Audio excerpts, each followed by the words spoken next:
Olá, mulher linda, sabe que edifica o lar. Eu sou Eliane Cristine e estamos lendo o livro Tudo Bem Não Estar Bem, de Sheila Walsh. Esta leitura foi autorizada. Para a aquisição do livro, entre em contato com a editora Thomas Nelson. Leitura número 15. Enfrente os ICs, mesmo com medo. Pai, eu oro pela amiga que me ouve. Rejeitamos toda a fortaleza do medo e decidimos ser mulheres, cheias de fé e confiança na Tua palavra e na Tua presença. Oramos em o nome de Jesus. Amém. Quando você dá um passo e Deus não dá o seguinte. O profeta Elias sabe como você se sente. Você pode perguntar o que um profeta que viveu milhares de anos atrás, em um mundo e uma cultura diferentes, tem a dizer para me ajudar agora? Deixe-me dizer, muito. Conheço o esqueleto dessa história desde criança, mas quando colocamos carne nesses ossos, há muito para aprendermos.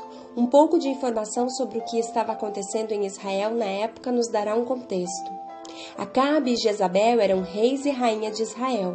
Em vez de serem fiéis a Deus, eles introduziram a adoração a Baal, um culto ao sexo, riqueza e poder. O autor de 1 Reis escreve sobre Acabe. Ele provou a ira do Senhor, o Deus de Israel, mais do que todos os reis de Israel antes dele. Capítulo 16, versos 33 de 1 Reis. Deus falou ao profeta Elias e disse-lhe que estava na hora de enfrentar aquela idolatria descarada.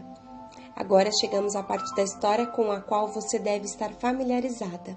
A luta nocauteadora no topo do Monte Carmelo. Elias convidou todos os profetas de Baal, cerca de 450, para se juntarem a ele e ao rei Acabe no topo do monte, para determinar de uma vez por todas quem é o verdadeiro Deus. Ele estabeleceu as regras básicas. Cada lado tomaria um novilho, imolaria, cortaria em pedaços e colocaria sobre um altar. Depois, sem botar fogo, eles invocariam aquele a quem serviam, pedindo que consumisse o sacrifício. Elias convidou os 450 profetas de Baal a irem primeiro. Durante horas, eles clamaram a Baal, cortando-se com facas e espadas, o que fazia parte de suas práticas bárbaras habituais. Mas nada aconteceu. Elias começou a rir deles, sugerindo que talvez precisassem gritar mais alto, para o caso de Baal estar tirando uma soneca. Então foi a vez de Elias. Então Elias disse a todo o povo: aproximem-se de mim. O povo aproximou-se e Elias reparou o altar do Senhor que estava em ruínas. Depois apanhou 12 pedras, uma para cada tribo dos descendentes de Jacó, a quem a palavra do Senhor tinha sido dirigida, dizendo-lhe: seu nome será Israel. Com as pedras construiu um altar em honra ao nome do Senhor e cavou ao redor do altar uma valeta na qual poderiam ser semeadas 2 medidas de semente. Depois arrumou a lenha, cortou o novilho em pedaços e o pôs sobre a lenha. Então lhe disse: encham-se de águas 4 jarras grandes e derramem-nas sobre o holocausto e sobre a lenha. Façam-no novamente, disse ele, e eles o fizeram de novo. Façam-no pela 3ª vez, ordenou, e eles o fizeram pela 3ª vez. A água escorria do altar, chegando a encher a valeta. À hora do sacrifício, o profeta Elias colocou-se à frente do altar e orou: ó Senhor, Deus de Abraão, de Isaque e de Israel, que hoje fique conhecido que Tu és Deus em Israel, e que eu sou o Teu servo, e que fiz todas estas coisas por ordem Tua. Responde, ó Senhor, responde-me para que este povo saiba que Tu, ó Senhor, és Deus, e que fazes o coração deles voltar para Ti. Então o fogo do Senhor caiu e queimou completamente o holocausto, a lenha, as pedras e o chão, e também secou totalmente a água na valeta. Quando o povo viu isso, todos caíram prostrados e gritaram: o Senhor é Deus! O Senhor é Deus! 1 Reis, capítulo 18, versos 30 a 39. Dá para imaginar como deve ter sido isso? Elias depositou na sua confiança em Deus e Deus apareceu de um modo que deve ter surpreendido o próprio profeta. O profeta lhes pedira que molhasse a lenha para ficar mais difícil de ser queimada, mas Deus queimou não só o novilho e a lenha, ele consumiu as próprias pedras, a água, o chão. Não é de admirar que as pessoas tenham caído prostradas. Elias ordenou que todos os profetas de Baal fossem executados. Da perspectiva de Elias, o mal na terra havia agora sido purgado. Ele estava confiante de que Acabe e Jezabel se arrependeriam e todo Israel voltaria a adorar o único Deus verdadeiro.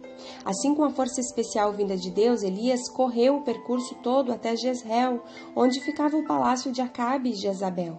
A única razão para ele ter ido lá era que tinha certeza do resultado. Enquanto esperava ser chamado ao palácio para lhe agradecerem por ajudar a nação a se voltar ao único Deus verdadeiro, ele recebe uma mensagem do palácio, mas não a que ele esperava. Por isso Jezabel mandou um mensageiro a Elias para dizer-lhe: que os deuses me castiguem com todo o rigor, se amanhã nesta hora eu não fizer com a sua vida o que você fez com a deles. 1 Reis, capítulo 19, versos 2. Elias não pôde acreditar no que estava ouvindo. Ele fez tudo o que Deus lhe dissera para fazer. Arriscou a própria vida no combate entre um homem contra 450. E agora a raiva havia feito um voto sagrado. E agora a rainha havia feito um voto sagrado pela vida dela, de que até aquela mesma hora no dia seguinte, Elias estaria morto. Assim ele foge. Tenho certeza de que estava esgotado pelo combate, mas, mais do que isso, ele não entendeu o que estava acontecendo. Por que o rei e a rainha não se arrependeram com aquela demonstração de poder tão clara? Para que tudo aquilo se ninguém mudou? Ele foi até Berseba, cerca de 150 quilômetros, com seu servo e depois o liberou. É como se estivesse dizendo para mim: chega, você me servia enquanto eu era um profeta, mas eu desisto. Ele viajou sozinho no deserto e naquela noite teve um colapso de exaustão debaixo de uma árvore. Antes de adormecer, ele orou: já tive o bastante, Senhor, tira a minha vida, eu não sou melhor do que os meus antepassados. 1 Reis, capítulo 19, versos 4. Ele estava exausto, confuso, deprimido. Ele encarou os seus e se. E o resultado final não fazia sentido. E se eu ouvir Deus errado e ele não consumir o sacrifício? E se os profetas de Baal me matarem no monte? E se eles tiverem algum truque e conseguirem incendiar o sacrifício deles? Ele encarou todos eles e deu um passo. Deus apareceu em poder e até onde ele podia ver, nada havia mudado. Os falsos profetas estavam mortos, porém outros se levantariam para tomar o lugar deles. Elias estava acabado. Se você alguma vez já se sentiu desanimado desse jeito, sabe o que é uma posição devastadora. Simplesmente não faz sentido. Talvez você tenha feito parte do grupo que começou a implantação de uma igreja para a qual você sabia que Deus havia lhe chamado. Você deixou uma casa e uma área que amava por obediência simples e depois de um ótimo começo, de repente tudo saiu errado. Ou você convidou para um culto de paz com um amigo, um colega de trabalho ou um vizinho por quem vinha orando. O culto foi incrível.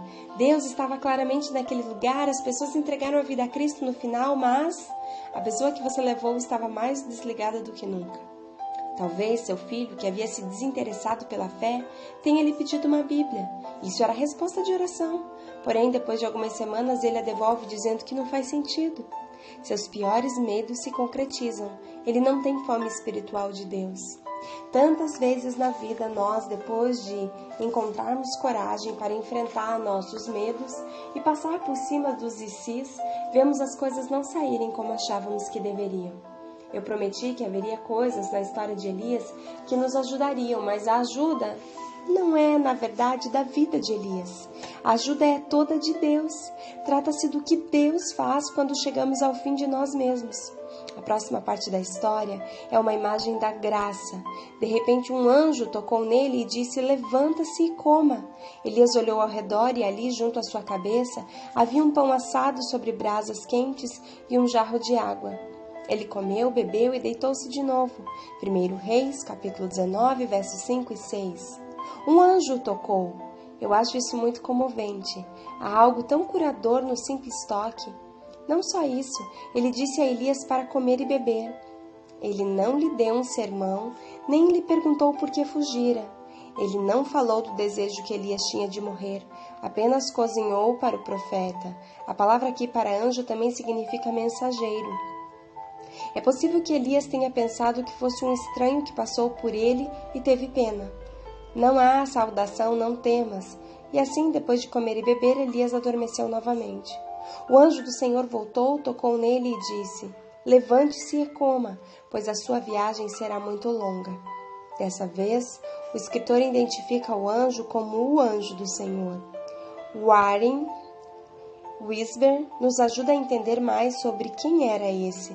No versículo 7, o visitante é chamado de o anjo do Senhor, um título do Antigo Testamento para a segunda pessoa da divindade, Jesus Cristo, o Filho de Deus. Vários lugares no Antigo Testamento, Gênesis, capítulo 16, verso 7, Êxodo, capítulo 3, do versos 1 ao 4, Juízes, capítulo 2, do versos 1 ao 4, registram aparições do anjo do Senhor. De fato, em Êxodo, capítulo 3, versos 4, o anjo é chamado de Deus, e o Senhor, esse tipo de aparição é chamado de teofania, que significa aparição de Deus. Uau! Glória a Deus! Segundo teólogos, o próprio Jesus se manifestou em uma figura para tocar a vida de Elias e dizer: coma e beba.